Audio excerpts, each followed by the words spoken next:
آبنائے ہرمز پر قبضے کی جنگ مزید شدت اختیار کر گئی ہے اور اب ہم جتنا بھی تناؤ دیکھتے ہیں امریکہ اور ایران کے درمیان وہ آبنائے ہرمز کے قریب دیکھتے ہیں. ہمیشہ ہم سمندر کی بات سن رہے ہوتے ہیں. اب ہم جوہری مواد کی بات اتنی نہیں سن رہے. اب ہم اس کے علاوہ کسی اور طرح کے جو مطالبات ہیں امریکہ کے وہ نہیں سن رہے. ہم یہ سن رہے ہیں کہ آبنائے ہرمز آبنائے ہرمز آبنائے ہرمز, خلیج فارس, خلیج عمان ہم نہیں جانے دیں گے, ہم ناکہ بندی کریں گے. آپ کو صرف یہی بات سنائی دے رہی ہے. تو پوری ایران جنگ کو امریکہ سمیٹ کر اب بمشکل آبنائے ہرمز تک لے آیا ہے اور اس کی ناکہ بندی تک لے آیا ہے اور کوشش کر رہا ہے کہ وہ کسی طرح ایران کا زور توڑے وہاں پر, اس کی گرفت سے اس کو آزاد کرا سکے آبنائے ہرمز کو, لیکن وہ اب تک اس میں کسی طرح بھی کامیاب نہیں ہو سکا ہے. امریکہ آبنائے ہرمز میں بری طرح ناکام ہو چکا ہے اور اس کا پہلا ثبوت یہ ہے کہ جو جان فلن ہے, جو ان کے سیکرٹری تھے نیوی کے, ان سے استعفیٰ لے لیا گیا ہے ود این امیڈیٹ افیکٹ. ان کو فوری طور پر نکال دیا گیا ہے اور ان کو فارغ کر دیا گیا ہے اور اب وہاں پہ کسی اور کی تعیناتی ہوگی. جو ان کے وزیر جنگ ہیں پیٹ ہیگزٹ, انہوں نے یہ تیسری بہت بڑی برطرفی کی ہے. پہلے وہ آرمی کے 2 جرنیلوں کو وہاں سے نکال چکے ہیں اور اس کے بعد اب یہ نیوی میں ایک بہت بڑا امریکی نیوی میں بھونچال آیا ہے اور ان کا سب سے بڑا جو ان کا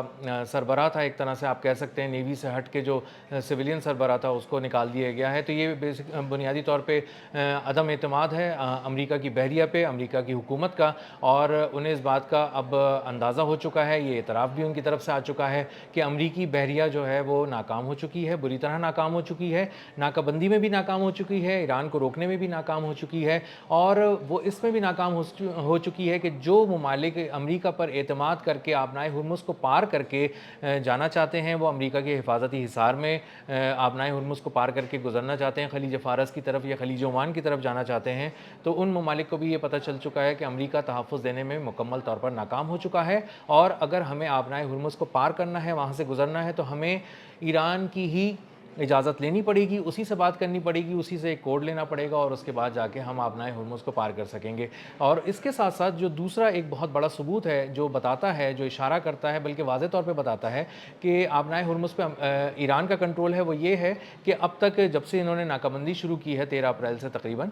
یہاں پر جو 34 جہاز ہیں ایران کے جو گزر چکے ہیں, بہت ہی کامیابی سے آبنائے ہرمز پار کر چکے ہیں. اور یہ ترکیہ کا TRT کنفرم کر رہا ہے کہ 34 جہاز جو ہیں میری ٹائم سورسز سے, کہ وہ امریکہ جو ایران کے ہیں وہ کامیابی سے آبنائے ہرمز کے اس طرف بھی آئے اور اس طرف بھی چلے گئے بہت کامیابی سے, اور امریکہ کی بحریہ کے سامنے چلے گئے, امریکہ کی بحریہ کی ناک کے نیچے سے چلے گئے. امریکہ کی بحریہ ان کو وارن کرتی رہی لیکن وہ نہیں رکے اور وہ وہاں سے چلے گئے. اور مجموعی طور پہ جو ان کو بہت زیادہ سپورٹ تھی وہ ایران کی نیوی کی تھی, اور ایران کی نیوی کے ایک مکمل حفاظتی حصار میں وہ تمام تجارتی جہاز, کارگو ویسلز وہاں سے گزرے اور ان کو باقاعدہ چیلنج کرنے کی کوشش کی امریکہ کی بحریہ نے, اور سگنلز دینے کی کوشش کی, ریڈیو پیغامات دیے کہ آپ امریکی بحریہ کے سامنے سے گزر رہے ہیں, ہم آپ کو نشانہ بنانے والے ہیں, آپ رک جائیں, اپنا رخ موڑ لیں اور واپس ہو جائیں. لیکن ایران کی جو جہاز تھے وہ نہیں واپس ہوئے, لیکن تمام تر جو امریکی وارننگز کے باوجود ایران کے جہاز وہاں سے گزر گئے اور کامیابی سے گزر گئے. ایران کا ایک جہاز تھا, اس کا نام تھا سیلیسٹی, وہ ایک سپر ٹینکر تھا, تقریباً اس میں 20 لاکھ بیرل کروڈ آئل تھا, وہ آ رہا تھا ملیشیا کے پورٹ سے. 2 دن پہلے وہ بھی پہنچا اور اس کو باقاعدہ وارننگ دی گئی امریکہ کی بحریہ کی جانب سے, لیکن وہ نہیں رکا اور اس کو کہا گیا کہ ہم آپ کو تباہ کر دیں گے, لیکن وہ اس کے باوجود نہیں رکا اور بہت ہی زوردار قسم کے جو ہارن ہوتے ہیں جو سمندروں میں بجائے جاتے ہیں وہ بجاتا ہوا وہاں سے نکل گیا اور اپنی پورٹ پہ پہنچ گیا. اور اپنی جب پورٹ پہ وہ کامیابی سے پہنچ گیا تو وہاں پر جشن منایا گیا کہ وہ کامیابی سے وہاں پہنچ گیا, امریکہ کو چیلنج کر کے پہنچ گیا. تو امریکہ بنیادی طور پہ آبنائے ہرمز پہ جو کنٹرول کے حوالے سے اپنی ناکہ بندی کے ذریعے دنیا کو دکھانا چاہتا تھا کہ وہ اس کی ناکہ بندی ہے, وہی اس کو کنٹرول کر رہا ہے اور اسی کی اجازت سے ہی وہاں سے گزرا جا سکتا ہے. وہ اصل میں پاش ہو چکا ہے, اور ایران کے پاسداران انقلاب نے کہا تھا کہ اگر اس طرح کی کوئی چیز امریکہ نے کرنے کی کوشش کی, آبنائے ہرمز پہ کسی بھی ملک کے جہاز کو روکنے کی کوشش کی اور یا گزروانے کی کوشش کی وہاں سے, تو ہم کچھ ایک نیا سرپرائز دیں گے, وہ امریکی بحریہ کے لیے زیادہ دردناک ہوگا اور اس کو بہت زیادہ گھائل کر دے گا. اب ایرانی سرپرائزز اس وقت بہت زیادہ خبروں میں ہیں کیونکہ باقر غالباف جو ان کے ایرانی پارلیمنٹ کے اسپیکر ہیں، جو لوز ٹاک نہیں کرتے، ضرورت سے زیادہ بولتے نہیں ہیں، سنجیدہ بات کرتے ہیں، انہوں نے یہ بات کی ہے کہ ہمارے پاس کئی سرپرائزز ہیں امریکہ کے لیے، اگر نئی جنگ چھڑی تو نئے سرپرائزز کے ساتھ ہم میدان جنگ میں اتریں گے، اور تمام جو فیلڈز ہیں یعنی سمندر ہے، فضا ہے اور زمین ہے، اس کو گرم کر دیں گے اور وہاں پہ نئے سرپرائزز دیں گے، اور وہ سرپرائزز امریکہ کے لیے پہلے سے زیادہ دردناک ہوں گے، اور وہ حیران رہ جائے گا کہ ایران کون سی ٹیکنالوجی اور کون سے زاویوں کے ساتھ ایک نئے انداز سے حملہ آور ہوا ہے اور نقصان پہنچا رہا ہے۔ اب امریکی بحریہ جب اس کو کیلکولیٹ کرتی ہے تو اس کو اندازہ ہوتا ہے کہ وہ آلریڈی ایسے سمندروں میں موجود ہے جہاں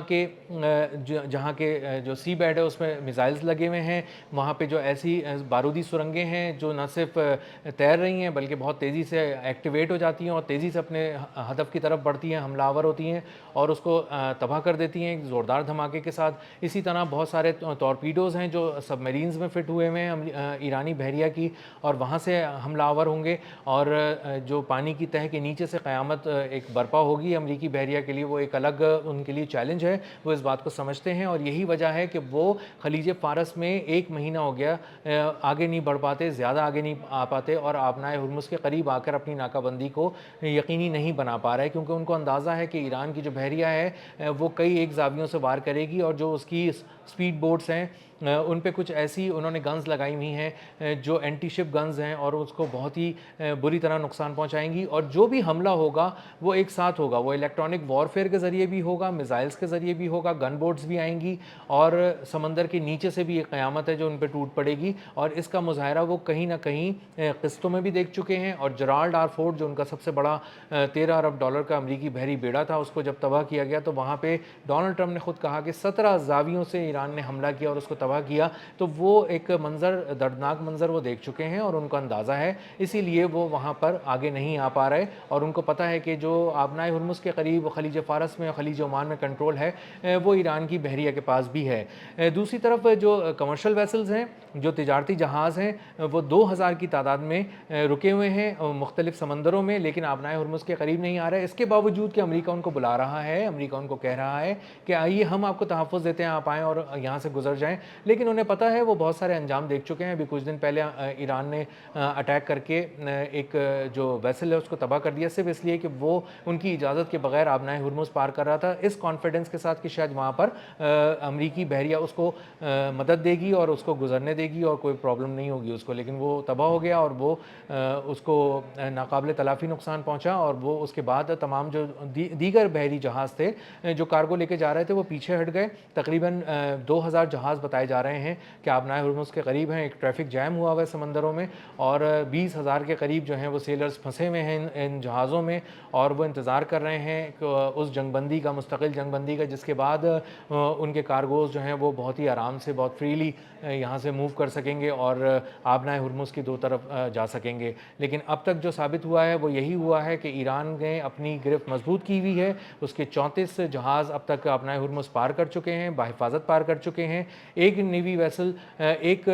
تجارتی جہاز جو اس کی اجازت کے بغیر آبنائے ہرمز کے قریب آ رہا تھا تباہ کر دیا گیا، امریکہ کی بحریہ کو محدود کر دیا گیا، اس کی ناک کے نیچے سے ایران کی اجازت سے جہاز آ جا رہے ہیں اور وہ بے بس ہیں اور کچھ نہیں کر پا رہے، جس سے ثابت ہوتا ہے کہ ایران کا کنٹرول اس پر بہت زیادہ پکڑ جو ہے وہ بہت مضبوط ہے آبنائے ہرمز پہ، اور آنے والے دنوں میں بھی امریکی بحریہ کے پاس کوئی ایسا مؤثر پلان نہیں ہے جس پر عمل کر کے وہ آبنائے ہرمز کو اپنی گرفت میں لے سکیں۔ اب تک کے لیے اتنا ہی، ملتے ہیں اگلے ولاگ میں کسی نئے خبر، نئے تجزیے اور نئے زاویے کے ساتھ۔ اللہ حافظ۔